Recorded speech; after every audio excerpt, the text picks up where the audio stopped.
What a 2021 Impact Wrestling is having. I mean, they made some changes over here, they made some changes over there. They had a really good pay-per-view at Hard to Kill, and then they carried on that momentum here on their weekly television show. And I will tell you that me, Simon Miller, here at WhatCulture Wrestling, the bored a-hole, had a flipping good time watching it in the early hours here in the UK. You didn't need any of that information. But the information you do need is this. He's called the finger of power, and he gives the good bits up and he gives the bad bits a down. So let's find out what the total number tally will be at the end of this, and then you can get mad in the comments. Let's up those downs.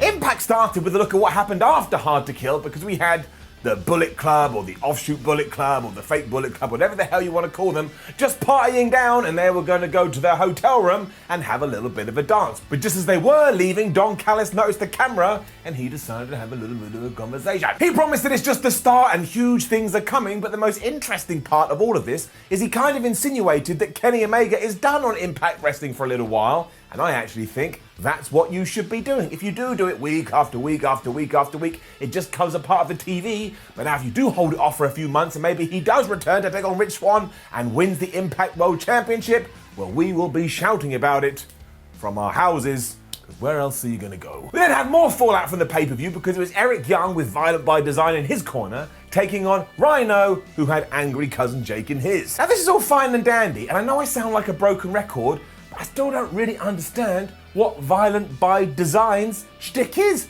Like, why are they all friends? How did they get together? I know they want to take over the wrestling world, but why? What's the reason? Did Eric Young say to Joe and Codes, hey man, I'll pay for your Xbox Game Pass for the entire year, and if that is the case, look, I understand it too, and if Eric, if you want to pay for mine, I will join. And this was more about the post-match angle than anything else, because halfway through, Joe Doring just wrecked Rhino's knee and the referee wasn't looking, and that allowed Eric to apply a knee bar and Rhino tapped out. The entirety of Violent by Design then jumped in the ring, and not only did they beat up Rhino, but they beat up Cousin Jake, and Joe Doring Pillmanized Rhino's leg to such a degree it was made quite clear that he may be going off TV for a while. And maybe he does return with Heath Miller by his side and we can get back to that tag team. This was fine though, but I still do think it needs a little something extra. But up. Then Moose, flipping Moose. Can we give him some kind of medal, like the Medal of Moose or the Moose Medal? Because I couldn't come up with a better name, do not worry about it.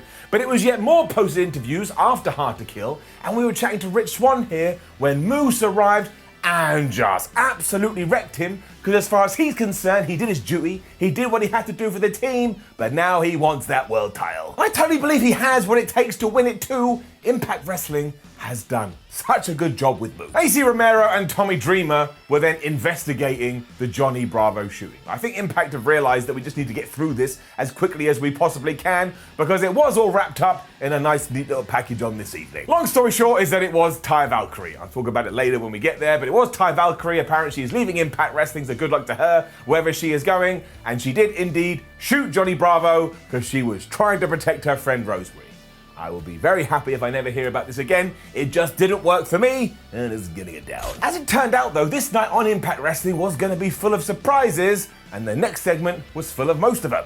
Because the Good Brothers were out saying that they were the best thing since sliced bread, which, by the way, has only been around since 1928. You think it would have been a lot longer. They were soon interrupted by Chris Sabin, who made the very good point that him and Alex Shelley, the Motor City Machine Guns, deserve a rematch at some point, because when they did lose their championships, Gallows and Anderson never pinned either of them. So what the hell is going on? He's right. The Good Brothers laughed this off because Chris Sabin can't even get his partner Alex Shelley to the building at the moment. But do not worry about that, my friends, because Christopher had a plan up his sleeve, and short sleeves on today, because who returned to the Impact Zone? None other than James Storm. Storm cut a quick promo saying that he now wanted to win those tag team titles, and then we took that surprise and we leveled it up another level because out came Matt Hardy and Private Party, and I was like, man, I love cross-promotional warfare. Hardy quickly started taking credit for the fact that Impact Wrestling / TNA is still alive, because never forget, any good that you can find in the world of professional wrestling is solely down to Matt Hardy being great and solely down to Matt Hardy being a flippin' legend. And I agree. Hardy also had the line of the night where he said, look, I didn't even lose the titles when I was last here. They got taken away from me in some kind of stupid teleportation angle. And while I know this is very wink, wink, nudge, nudge, I kind of think that wink, wink, nudge, nudge is done brilliantly by Mr. Hardy. He just gets it. The Good Brothers then realised that they had two teams in the ring that wanted to be #1 contenders, so that should be our main event. And the true brilliance of all of this is that it is now telling you, the viewer, the audience, the fan, that whether you watch AEW or whether you watch Impact, you don't actually know who's going to turn up. And it's likely just going to get more people to tune in. Bravo. An interview with Matt Cardona next, and he simply wants an opportunity in Impact Wrestling so he can do it for everyone that has supported him up to this moment. You know what? He probably deserves it, because let's face it, if the indie scene actually existed over the last year or so and the pandemic hadn't gunned it down, he likely would have already made a killing. We then just had the most bizarre segment, and I remembered that, oh yeah, Impact sometimes will just pull anything out of its pocket because they don't give a damn. But the brand new women's tag team champions, Kiera Hogan and Tasha Steelz, were putting on some kind of festival, and they just went around asking people, do you want to come? And most of them went, no. But they did it with Tenille Dashwood, they did it with Johnny Swinger, then they were talking to Fala Bar about the money, and I just stared up at the skies and went, no! Thankfully, they just fobbed him off, so I hope that storyline is now out the window. But then Brian Myers bumped into Fala Bar, and they just went, should we have a match? And he went, yeah, we should. So we're going to get that in a minute. Before that though, we were having Kimberly and Susan, of all people, taking on Jordine, Grace and Jazz, and I was actually quite pumped for this because I didn't know whether Jazz was going to be retiring or whether she wasn't going to be retiring. As it turns out, she's still got a few matches left in her. Sadly, I don't think this will be in her best list of matches I've ever had. Is gonna down. And it wasn't like it was super bad or anything like that, but it never really clicked and never found its flow, and you could just telegraph the finish from a mile off, and most of the time that's alright, but this one just didn't come together. Like Deonna Purrazzo, who was on the outside with Kimberly and Susan, she got in the ring, she clocked Jazz with the title, and they made the 1, 2, 3, they made the win, so ultimately no one got anything out of this because we had shenanigan endings. The good part is though, if you now want to build to Purrazzo versus Jazz for the title, you can, and I tell you, I will sign up for that. It was here where Taya Valkyrie got found guilty as well, and she was, taken out of the building, and Rosemary was like, oh, I love you, and Taya was like, oh, I love you too. And Tommy Dreamer did make quite a funny joke when he went, she's either going to go to prison in Jacksonville or she's going to go to a penitentiary in Stamford, Connecticut. Because of course that's AEW and WWE. Now let's just, ironically, let the Johnny Bravo shooting angle rest in peace. And we will never talk about it again. We then had our weekly Tony Khan and Tony Schiavone AEW advert. But very interestingly, Schiavone and Khan were in two different positions. And with TK was none other than Jerry Lynn. My eyebrow went up. Because even though Tony Schiavone was back at AEW HQ, Khan had decided to come to Impact Wrestling, because if they're going to use Private Party and Matt Hardy, who he had sanctioned, by the way, he wanted to see it up close and personal. And you ain't gonna believe what happened later. And then I think we officially made it clear that we are building to Rich Swann versus Moose for the Impact World Championship, and I am ready to buy into that. Swan was out to discuss the fact that even though he had lost at Hard to Kill, Kenny Omega has now run away, so even though he will get his revenge eventually, he wants a fight right now, so who wants to come give him some? Obviously Moose came out and he's still just so mad and he's still just so angry, and even though Rich Swann wanted to fight him right now, never forget that Moose is the heel, he is the bad guy, so he said, no, I ain't doing it now, we're gonna do it on my terms. Although if they did want to throw some fists, they did. They had a massive brawl to the back. Now what's really intriguing is when Impact is going to do this, because I don't think they have another pay-per-view until April, and I presume at that April pay-per-view it'll be Omega versus Swan, so maybe they've got like a sub pay-per-view coming, but even then, do you have Moose win and you change all the plans? I like the fact we can talk like this, it makes me very excited. Then just more madness, and man, sometimes it makes me laugh, because despite the whole narrative being, oh, it's Manic, he's the X-Division champion, busy TJP, and is TJP Manic, Rohit Raju was talking to Scott D'Amore here when TJP just came in wearing the belt, and even though Rohit melted down, Scott D'Amore was like, well, who did you think it was, you buffoon? What an idiot. I was like, wait a minute, while you are correct, the commentators have been selling this completely differently. I don't know what's going on. Scott also agreed that everything that has happened has been against the stipulations, so who the hell knows what's going on, but he did sanction TJP versus Rohit in a match next week. Raju skipped away going, woohoo, I'm gonna be the champion again.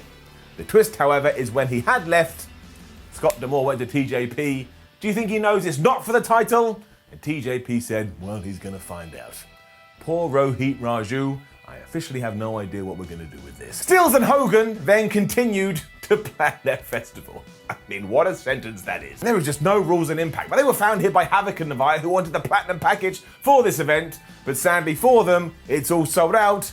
The tag team champions told them you're gonna have to watch it from home. I mean, seriously, if this ends with like a festival fight or something like that, I won't be surprised at all, because as ever, you just never know what Impact Wrestling is gonna do. It's 50% great, and it's 50% nuts. Brian Myers then defeated Fowler Bar. It didn't really go that long. Brian punched him in the balls beforehand, so, we kind of realized we're not getting that many clean finishes on this show. And I'm massively fascinated by the way that Brian Myers is slowly going through every single person on the Impact roster. The amount of feuds he's had already, well, it's quite something. Doesn't get up, and doesn't get it down. It was just too quick for all of that. Really, I don't get why it was on the show. It does seem like we are building something between Matt Cardona and Ace Austin, however, because of course they had a little bit of a fisticuff at Hard to Kill, and here Ace Austin was doing a promo, and he was not only running down the former Zack Ryder, but he also took a shot at Josh Alexander. Joshy Boy then arrived and started to talk him down, and Madman Fulton didn't like that, so him and Ace started to beat him up, and of course, who made the save? If you're not thinking Matt Cardona, you haven't been following along at all. So now I guess you can do that tag team match, but I also think we should do some singles here, like each of the 4 guys should face the other of the 4 guys. I think you get some interesting matchups. And then what did I tell you about Brian Myers? See, Eddie Edwards was being taken care of here because he almost died by Sami Callihan at Hard to Kill in that barbed wire massacre match when Brian Myers walked up and said, I'd like to have a match with you next week, and Eddie Edwards went, okay, so we start another program. I mean, I'm going to be facing him soon, and I'm very excited about it. Talking about Sami Callihan too, who was absent from this show, again, because he's probably just nursing all of his wounds. Stop hacking into my videos. I know it's you, I recognize all the symbolism and all of the lines. You're not big, you're not funny, and it's not clever. It's making me very, very upset. I don't want to cry on camera. It was then time for our main event, which was Private Party versus James Storm and Chris Sabian, and how entertaining was this? For starters, Mark Quinn and Isaiah Cassidy are just so good, as are Sabian and Storm, but the real highlight was when, yes, out came Tony Khan and out came Jerry Lynn to watch all of this up front, close and personal. Tony even had a Star Trek captain's logbook that he was making notes in, so if you couldn't like the guy anymore, well, he just found a way to do it. You can also see the influence of Matt Hardy slowly sinking into Private Party, because not only are they far more aggressive than they have been recently, but they're not 100% sticking to the rules, and by the time Chris Sabin got a hot tag, I just wanted to go on my roof and get some kind of mega horn and go, Chris Sabin is underrated. That dude could wrestle anyone, and it would be at a very minimum 4 out of 5 stars. But this was a proper AEW screw job too, because Matt Hardy distracted the referee when Chris Sabin was on the ropes, and then Jerry Lynn used the power of 1,000 men, and he grabbed Chris's foot, meaning he couldn't move, which allowed Private Party to hit the gin and juice. So yeah, not only did they beat these guys, but they are now the #1 contenders for the Tag Team Championships in Impact Wrestling. And I tell you, if we finally move into a world where Rich Swann loses his championship to Kenny Omega, but Private Party have the Impact Tag Team titles, I'm going to be alright with this. The Good Brothers came back out afterwards so they could have a massive brawl with every single team, so maybe we are going to do some kind of triple threat thing there. And I'm really excited about this. I thought it was a well put together show. I thought they took all the momentum from the pay-per-view and they carried it on here. If they have got a new audience or some people that are intrigued, I bet they hang around. Impact, man, you are pulling it out your ass. It sounds like a negative thing, but actually here on Ups and Downs is a positive, and overall you get an up. Now don't forget to leave a comment below and let us know what you think about Impact Wrestling, and if you enjoy the gaga and the shenanigans. I have no idea what people make of it. Like the video, share the video, and subscribe. We got a website, it's called WhatCulture.com. You can watch more videos here on YouTube, and if you're a fan of social media, which you are, just go and search for WhatCulture. We everywhere. My name is Simon for WhatCulture, also known as Mr. Ups and Downs. Not true, most people just call me Mr. Miller or Simon. I'll see you soon.